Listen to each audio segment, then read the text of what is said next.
In every democratic society, the right to speak up, stand up, and speak truth to power is sacred. But what happens when the system begins to confuse activism with incitement? When passionate voices calling for justice are labeled as threats to peace? I'm Hadiza Manofashi, and tonight on the Political Advantage platform, we unpack the dangerous lines blurring between these. As someone that is rooted in deep civic justice, I've seen how state power can be used to silence dissent, often under the guise of national security or public order. Let's be clear, activism is not a crime. Our guest today is someone who embodies the power of peaceful resistance and civic consciousness. He is a firebrand for the voice of the people, an advocate for equality, and someone who has faced intimidation for doing what is right. Meet our guest shortly after this break.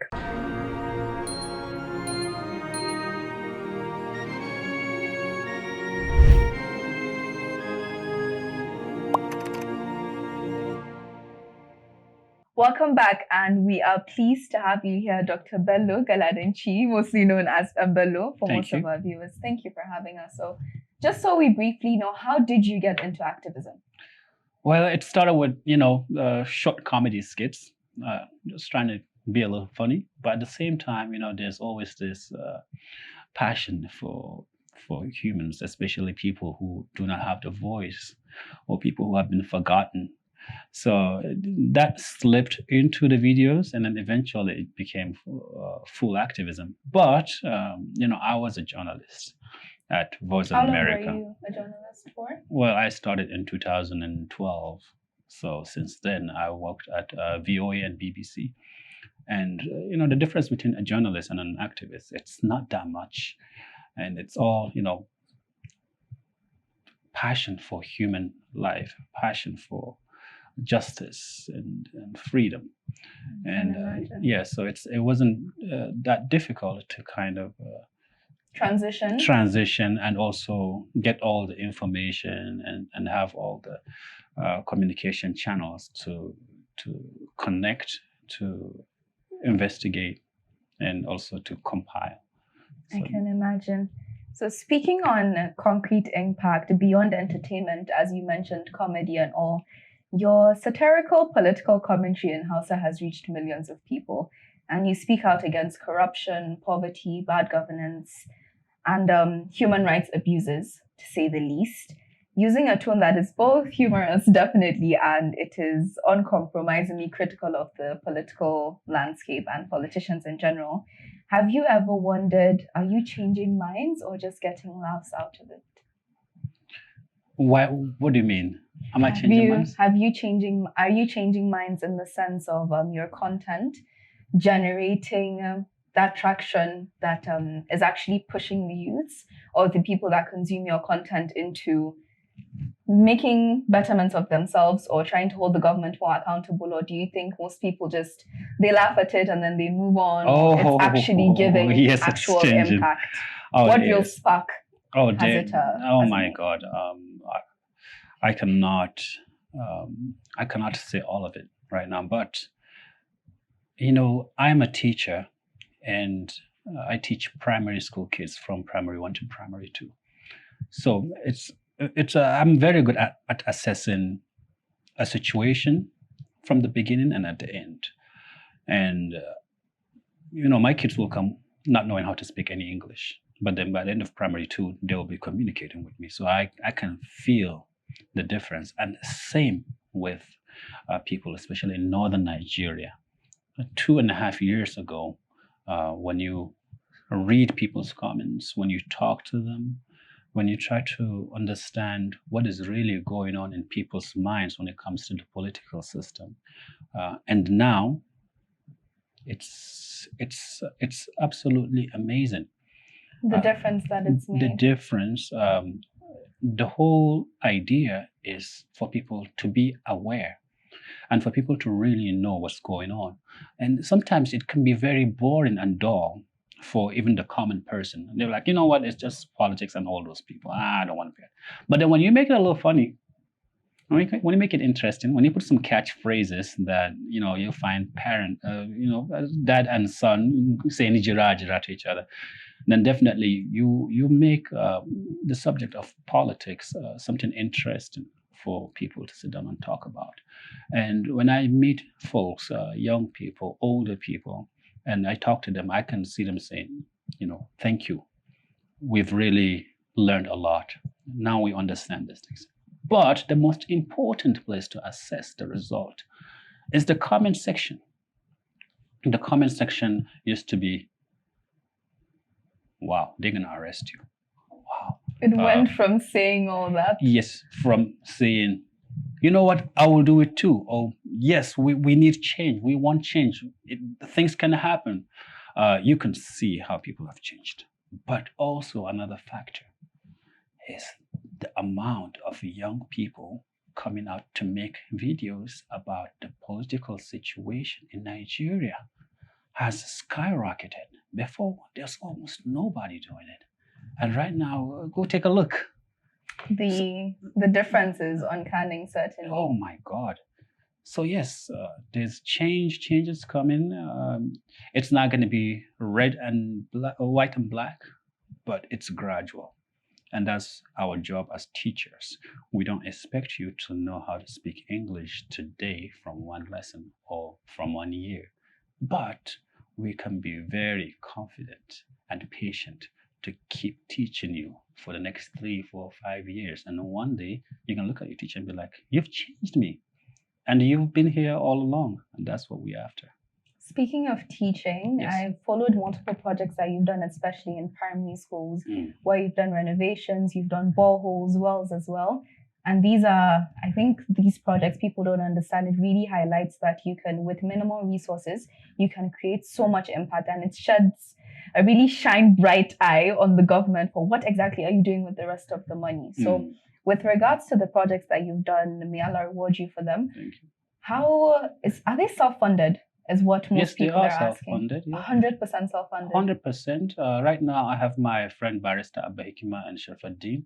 I've also gotten them in. I'm like, all right, guys, cough it up. Bring some money. Let's do stuff. Yeah, they're self-funded. I mean, as a teacher in China, I get paid really well. And what do you teach in China? I'm a homeroom teacher. Really? Yeah, primary 1 and primary 2. Oh. So I jump and dance with kids, and I play with them, and I shape their minds, and I inspire them to think for themselves and to be creative and to be good friends with each other and to not be greedy and to share, to be helpful, to love their parents and to understand what's going on around their surroundings, So that's basically my job as a homeroom teacher. And as an activist or a journalist, I also see myself as a teacher for the society. So I'm pretty much doing something very similar. I can imagine. You mentioned that you teach in China. Some people are concerned about your safety. Rightfully so. People are scared for you because of the names that you call out, even though it's a bit discreet, but a lot of people are scared. So people are asking, is it that it's because you don't live in Nigeria that you're allowed, or you feel, okay, I can actually speak because they're not going to come all the way to get me deported? I know you have a dual citizenship, right? So are you a bit more protected than you'd say the average Joe in Nigeria that would just come up, speak, and then but just like Hamdia CD Sheriff that was just picked up for just activism? Do you have a bit more protection in that aspect? Well, 2 words: occupational hazard. A pilot is passionate about flying a plane, knowing that there might be a chance that plane will fall out of the sky, right? Yeah. Same. The bricklayer who climbs on top of the building, that's what he has to do, knowing that sometimes if he takes a wrong step, it could fall. Yes, and I'm pretty sure if you as a journalist or a lawyer, you also know some of the risks that are associated with your job, and you decide to go for it anyway. So yeah, activism also has its own risk, and if you really are passionate about it, you will be okay with those risks and be okay with, I might die today, and it's absolutely okay. I'm much happier to lose my life doing this than to sit down and just live like a scared sheep. You're fighting for something. It gives you purpose in life. That's right. So many young people have that passion, that drive to do things, but unfortunately, they are scared of the arrests, the police custody, the statements. Personally, just as at last week, I was at the police station, got myself in a little bit of trouble for making a video calling out somebody that did a lot. But at the end of the day, it was exhilarating because I'm like, okay, this means that you are doing something right. But there are a lot of people that feel as though they cannot cross that path being activists. They cannot cross that path being journalists. They don't want to say too much because they are scared. What do you have to say to you? If everyone can, then everybody is going to be a journalist, or everybody's going to be an activist. It's just like other professions. Some people want to fly; they're afraid of falling off from the plane. In one song by Fela Kuti, the name of the song is "Fear Not for Man," and in that song he said, "The father of Pan-Africanism, Dr. Kwame Nkrumah, said to all Africans all over the world, the secret to life is to have no fear. And once you embody that, you're going to start living the happiest days of your life." Have no fear. Yes. Just dive straight into it. Yes. You have heard that from the PAPShow first, a personal advice to Bello. Just go straight, dive right in. Do what you are afraid to do. Yeah. Certainly. What makes you nervous, actually go faster. I can Go imagine. for saturation. Certainly. Unfortunately, we'll be taking a little bit of a break, but we'll be back right after this. Take a seat on the Political Advantage platform for real conversations about Nigeria by Nigerians. Follow our live stream across these channels and learn how it all affects you. Every Sunday, you have a chance to stay ahead by staying engaged and informed. Tune in to the Political Advantage platform to share in real conversations that matter to you. Welcome back to the PAPShow. We have the famous Dr. Bello Galadanchi, famously known as Bello, here in the studio. And we were just briefly talking on activism and the fears, but actually diving straight into it and not letting that restrict you from doing what you want. Your voice is loud online and it's sharp, but we can be honest, Nigeria is a very fragile country. It is it's a place where maybe one video can spark a sort of activism that would cause millions to die at once. Has there ever been a point where you feared your words or a video you might have made or a movement you started is going to cause some sort of violence? No. Not at all? Not at all. I've read a lot. I've read well into, what many activists have done, what revolutionaries have done. And I can tell when something can be dangerous or when something can be divisive. But the most important thing is when you know what your goal is and you know that, everything you do will help lead to that goal, then you wouldn't be afraid of what bumps might be on the road. So I know exactly what we are after and what we want to achieve. And it's not just, just shooting all over randomly. I'm not afraid of what might happen from some of the information or videos of the people we inspire, because at the end, it's all about freedom for the poor people, a better country for everyone, Nigeria for our children and grandchildren that they will be proud of. We don't have to go to China and America to take nice pictures and be like, look, I've made it. We want those pictures to happen here.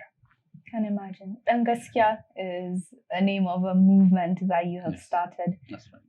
It's a very bold name. It's a very bold name. Yes. What's the ideology behind it, and how are you going to differentiate this movement from others that are a sort of vision versus vanity type situation that fizzle out easily? So how do you plan to sustain it? Well, what exactly is it? Okay. What is it? How do you plan to sustain it? Okay, let me start with what is it. Mm-hmm. It is a movement, grassroots Nigerians especially in the northern part of the country, who are confident, will come out and say the truth, and they won't compromise. And one of the main barriers for solving our problems is speaking out and fighting for the truth and being honest. And it's not just for politics, but even for life. Why did I say this? Right now, many young people get married, and within a year, 2, 3 years, that wedding they're divorced. Why? Because bagaskia. Do you know what I mean? They will meet, oh, I like you, they will talk, but the information that they exchange, they don't exchange the gaskia, the real, I'm trying to get to know you, can we live together? They all, maybe, Optics. Yes, optics and all of that. Yes. But in gaskia, we are trying to remove that from almost everything in what we do in Nigeria. Be your real self, be your honest self, and tell everyone the real truth and honesty. So that is what it is. And what was the second question? How do you plan to sustain it? How do we plan to sustain it? Because it's an ideological based group, there are disciples. So we've opened an application a few months ago, 600 people within 40 minutes. Wow. Apply to be close to me, and then within those 600 we filtered 300, and then we trained the 300, and the 60 came out on the top, and then within the 60 we trained them, and 6 people made it. And those are really, really great young people that nobody knows in northern Nigeria. Each and every one of them have completed some of the most grueling assignments I can assign. Like, today you have to go out and reclaim something that has been taken from the poor. And that's what the assignments are geared towards. Yes, those kind of, or go investigate what happened in that hospital, or go. So for example, that reclaiming one, that's one of the best ones, because one of them, he reclaimed a cemetery. Really? Yes, a land was donated to be a cemetery, and the district head was using it as his farm. And when he went and said, I am Nangaskia, and this is what we do, and we are here for this cemetery, the man was like, yeah, sure. Another lady, she reclaimed some desks and chairs that was given for kids to sit in classrooms, but they were locked. There are several things that they've done, but really unknown heroes of Nigeria. So the whole idea of what I do in behind the scenes is to cultivate leaders, future leaders for our communities, because as of now, we don't have any mechanism that really produces leaders. So during elections, people will say, oh no, don't take money and vote. You should vote for a credible candidate. How do I know he's credible? What's the criteria? What's the criteria? Yes, how to measure it? There is no school that, produces or graduates these future leaders. So now these 6 people are all going to do the same process for another 2,000 to 3,000. And then that's how we go. And that's how it will be sustained. So what I do, I just sit down and watch. It's an ideology that is great. I don't need to sell it to anybody. People are already jumping on the bandwagon by hundreds in a day. And, we're really optimistic as to where it's going to go in the future. I can imagine. It does highlight so many loopholes in our government. There are places that you would go to, I can imagine, where you would think, is there really a government here? Yes.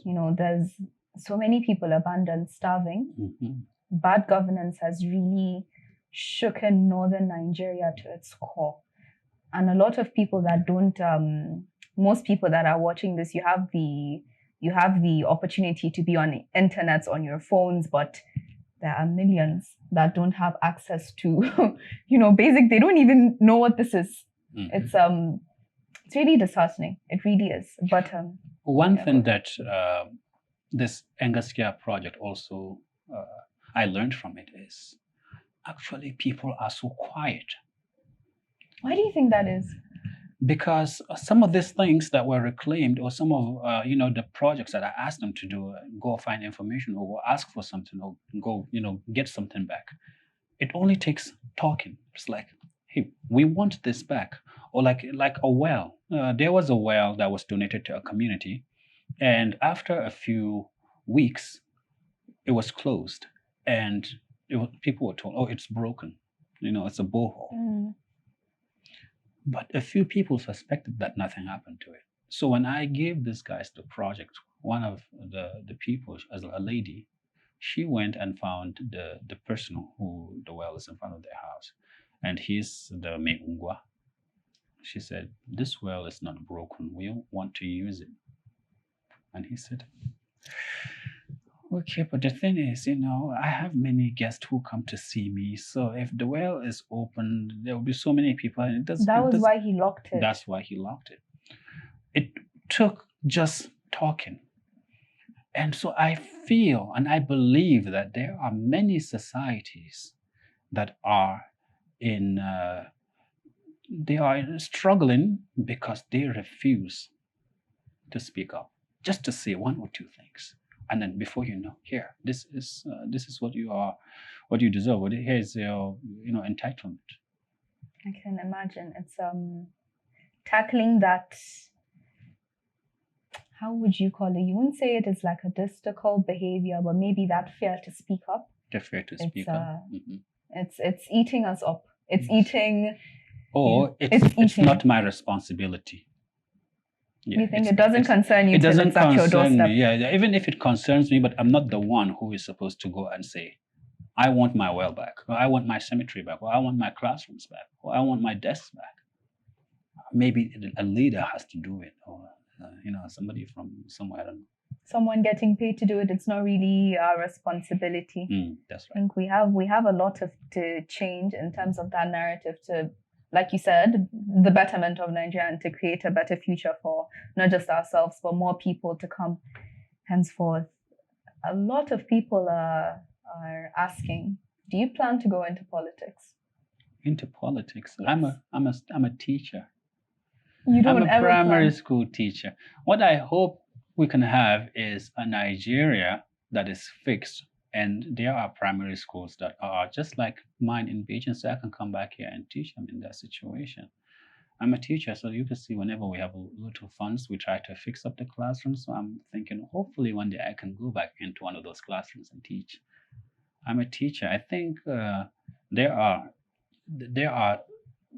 there's a role I can play that is much better than that. And the role is to help cultivate leaders. One person cannot change anything. But when we have a movement, when we have a group of people who have similar ideologies and are cultivated to be leaders and to know what to do, I think that will have a much more long-lasting, sustainable impact. And as a teacher, this is what I want to do. I want to teach people how they can lead and make an impact. You can imagine. So if you were handed the choice here, say, imagine it, be a politician, maybe be the president of Nigeria, or I'm a U.S. citizen, so in the you're not in the Constitution. We wouldn't permit it. Yes, it's not going to happen. But so don't worry. Hypothetically speaking, if you had the chance to go into politics at such a position where you could change so many things, policies could be implemented if that path is given forward, or you would choose to be the teacher to cultivate future leaders, which would you choose? Cultivate future leaders, because we can have many more people who can have impact in many different societies at a time than just one person who is up there surrounded by security and people telling you what you want to hear. And you're thinking that you're actually doing well while the poor people are suffering. I think that would be a very painful position to be in. Can certainly imagine. There are so many people that think that the reason why Nigeria is deteriorating the way that it is because the president does not know what's happening. People think it's the advisors, that they're not getting to actually in reality show what's happening. There's a sort of performative governance happening in Nigeria. Do you think there's any truth to this? Yes, there's a truth. It's not just the president. Many of the leaders in the Senate and the House, governors, they are all in an AC watching super sports, watching TV. Not many of them really know what's going on, or if they do, they know a little bit. But you have to live with the poor people to really know what their pains are. And not many of our leaders do that. I have many instances where people in villages or smaller communities will say, our representative or our chairman has been gone since he was sworn in and we haven't seen him.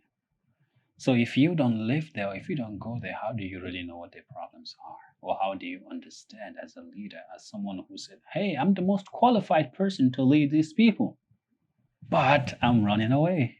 I'm gone. I don't want to stay here. I don't want to see you guys.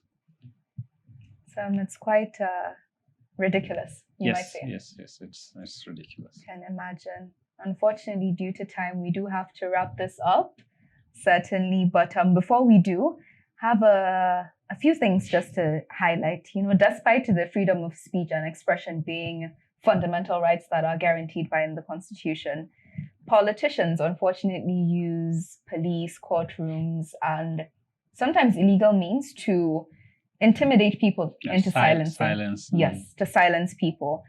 Have you ever been at the receiving end of this harsh reality, like police maybe, or courtrooms?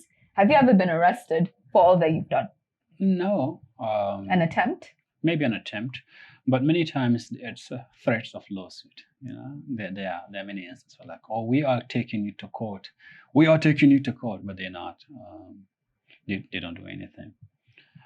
Honestly speaking, right now it's a good time for activists to come out and speak up and develop and also learn the art of fighting for poor people. It's not very threatening, except when you meet some small-minded politicians.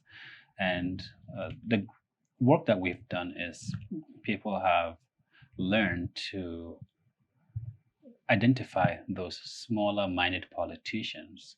People are starting to realize by themselves now. Yes, who do not take any criticism, and then before you know, next election, they're gone, they're out, they're voted out. So that's something that we're doing, and I think we are doing a wonderful job, alhamdulillah. You can imagine.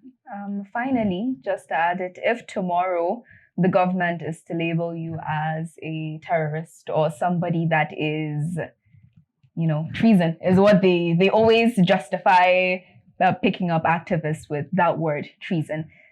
What would be your last post, and who would that be directed towards? Last post? Yes. Why would that be the last post? Say maybe they're locking you away for life, or they find a way to justify it. I just hypothetically speaking. Well, there are Engaskia who also can control my handle. The channel, it would just keep going. There would be that continuity. Yes, it's gonna continue. You need to have a succession plan, right? Yeah. Wonderful. So who is your next in line? Oh, how would I tell you? Okay, that was a lovely one. Thank you, Malan and Bello, for coming here. As you're watching the PAPShow, democracy does not just thrive on silence. It thrives on voices like Bello's here, and voices that are like yours, watching this show now. And if a society criminalizes protest and paints dissent as a threat, it is not a democracy. We are just wearing a mask. We must learn to distinguish passion from provocation, justice from judgment, and peace from silence. Remember this, speaking up isn't incitement, it's involvement, and change only begins when we dare to speak. I'm Hadiza Wanofashi, and this has been the PAPShow. Don't forget to subscribe to our YouTube channel and stay connected. Until next time, stay loud, stay smart, and stay just.